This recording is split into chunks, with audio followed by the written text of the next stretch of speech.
খনা নলাত পিছলি পৰা শিশুটিৰ শেষ আশা ঘৰলৈ উভতি যোৱা।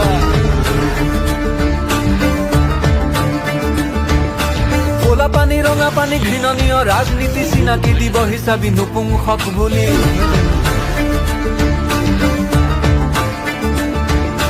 নপতা ফুকনে পতা শিয়ালৰ ৰাজসভা মানুহৰ মূল্য ৩-৪ লাখ টকা।